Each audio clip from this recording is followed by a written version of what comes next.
Hi DDVLOGSന്റെ മറ്റൊരു വീഡിയോയിലേക്ക് ഏവർക്കും സ്വാഗതം. ഞാനിന്ന് ചെയ്യാൻ പോകുന്നത് ഒരു അച്ചാറാണ്, മീൻ അച്ചാർ. അപ്പോൾ നമുക്ക് അതിലേക്ക് പോകാം. അച്ചാർ ഉണ്ടാക്കാനായിട്ട് നമ്മുടെ മീൻ നമുക്ക് കട്ട് ചെയ്തെടുക്കണം. ദശയുള്ള മീനാണ് നമുക്ക് മീൻ അച്ചാർ എടുക്കാൻ നല്ലത്.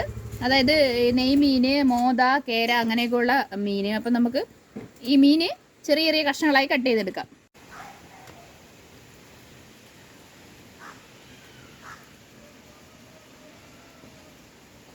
അച്ചാറിടാനുള്ള മീൻ നമ്മുടെ ചെറിയ ചെറിയ പീസുകളായിട്ട് കട്ട് ചെയ്ത് വെച്ചിട്ടുണ്ട്.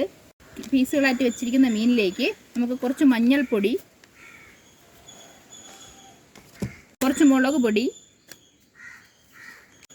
കുറച്ച് കുരുമുളക് പൊടി, ഇത് കുറച്ച് ഇഞ്ചി വെളുത്തുള്ളി പേസ്റ്റാണ്, അതും കൂടെ ഇട്ട് ഇച്ചിരി ഉപ്പും കൂടെ ഇട്ട് നന്നായിട്ടൊന്ന് കുഴച്ചെടുക്കണം.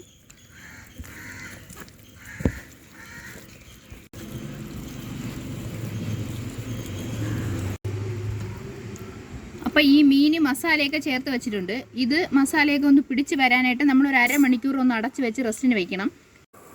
അപ്പോൾ അരമണിക്കൂർ കഴിഞ്ഞിട്ടുണ്ട്. നമ്മൾ ഒരു പാത്രം അടുപ്പത്ത് വെച്ചിട്ട് അതിൽ എണ്ണ ഒഴിച്ചിട്ടുണ്ട്. ഞാൻ ഈ മീൻ നമുക്കൊന്ന് വറുത്ത് കോരണം, അതിന് വേണ്ടിയിട്ടാണ്. മീൻ ഒട്ടിപ്പിടിച്ച് പോകാതിരിക്കുക ഇങ്ങനെ നിരത്തിയിടണം.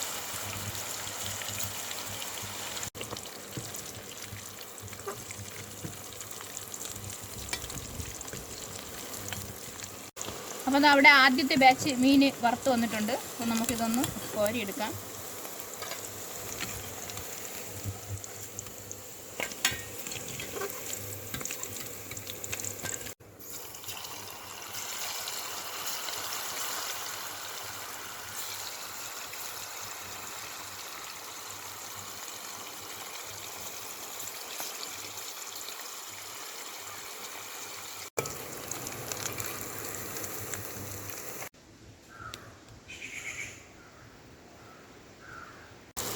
നമ്മുടെ മീനെല്ലാം വറുത്ത് കോരിയിട്ടുണ്ട്. ഇത് ലാസ്റ്റാണ്.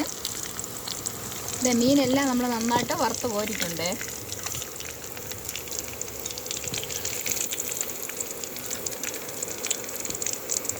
മീൻ വറുത്ത് കോരി അതേ എണ്ണയിലേക്ക് തന്നെ നമുക്കിതിനുള്ള കൂട്ടുണ്ടാക്കാം, അച്ചാറിനായിട്ട് കൂട്ട്. അപ്പോൾ അതിലേക്ക് നമ്മൾ കുറച്ച് കടുക് ഇടുകയാണ്.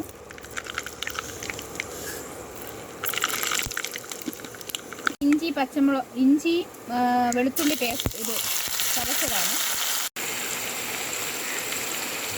ഇത് ചെറുതായിട്ടൊന്ന് മൂപ്പിച്ചെടുക്കണം. ഇത് കുറച്ച് പച്ചമുളക് നീളത്തിൽ കട്ട് ചെയ്താണ്, ഇതും കൂടെ ഇതിൻ്റെ കൂടെ ഇട്ട് കൊടുക്കാം. ഇതെല്ലാം നമുക്ക് നന്നായിട്ടൊന്ന് മൂപ്പിച്ചെടുക്കണം.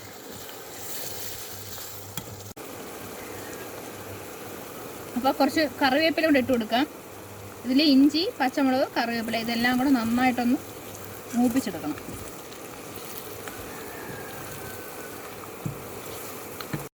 അപ്പോൾ ഇത് നന്നായിട്ട് മൂത്തിട്ടുണ്ട്. ഇതിലേക്ക് കുറച്ചുകൂടെ മഞ്ഞൾപ്പൊടി, കുറച്ച് ഉലുവാപ്പൊടി, കുറച്ച് കുരുമുളക് പൊടി,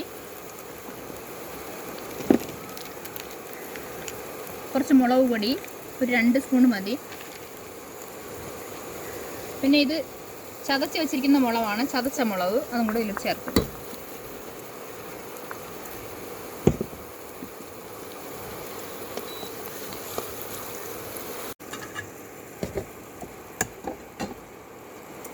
ഇനി ഇതിലേക്ക് നമ്മൾ നേരത്തെ വറുത്ത് കോരി വെച്ചിരിക്കുന്ന മീൻ ഫുള്ളായിട്ട് ഇട്ട് കൊടുക്കാം.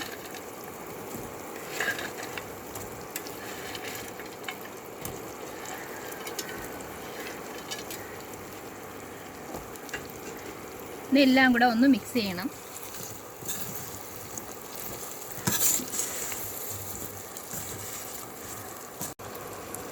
ഇനി ഇതിലേക്ക് ഒരു 1/2 കപ്പ് വിനാഗിരി. നമ്മൾ വെള്ളം ചേർക്കാത്തതുകൊണ്ട് ഗ്രേവിക്ക് വേണ്ടി ഇപ്പോൾ ഈ വിനാഗിരിയിൽ കിടന്ന് ഒന്ന് കുറുകി ഗ്രേവി ആവും. അപ്പോൾ അത് നേരം ഒന്ന് ലോ ഫ്ലെയിമിൽ വെച്ചൊന്ന് റെഡിയാക്കി എടുക്കണം.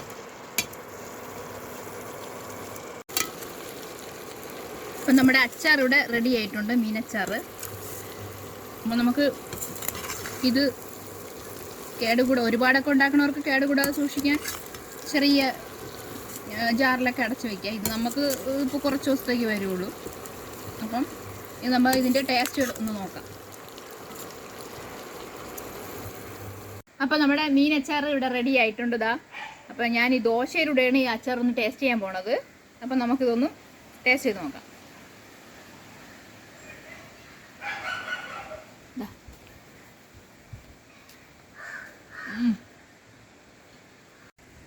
അപ്പോൾ അടിപൊളി ടേസ്റ്റാണ്. നിങ്ങളെല്ലാവരും ഇത് ട്രൈ ചെയ്യുക. നമുക്ക് കൂടുതൽ ദിവസം വയ്ക്കണമെങ്കിൽ കുറച്ചുകൂടെ ഒന്ന് മൂത്ത് നന്നായിട്ട് ജാറിൽ അടച്ചു വെക്കണം. നമുക്കിപ്പോൾ 2 ദിവസത്തേക്ക് യൂസ് ചെയ്യാനാണ്. അപ്പം നല്ല ടേസ്റ്റുണ്ട്. അപ്പോൾ നമ്മുടെ ചാനൽ ഇതുവരെ സബ്സ്ക്രൈബ് ചെയ്യാത്തവർ സബ്സ്ക്രൈബ് ചെയ്യുക, ലൈക്ക് ചെയ്യുക, കമൻറ്റ് ചെയ്യുക, ഷെയർ ചെയ്യുക, സപ്പോർട്ട് ചെയ്യുക. ഈ ഡിഷ് നിങ്ങളെല്ലാവരും പരീക്ഷിച്ച് നോക്കുക. സൂപ്പർ ടേസ്റ്റാണ്. ദോശയുടെയോ ചോറിൻ്റെ കൂടെയോ എന്തിൻ്റെ കൂടെയും നമുക്ക് കഴിക്കാം. ജാറിൽ നമ്മൾ അടച്ചു വെച്ചിരുന്ന കുറേശ്ശെ നമുക്ക് യൂസ് ചെയ്യാൻ പറ്റും. അപ്പോൾ നല്ല മീനച്ചാർ. അപ്പോൾ അടുത്ത വീഡിയോയിൽ കാണുന്നവരേക്കും ബൈ.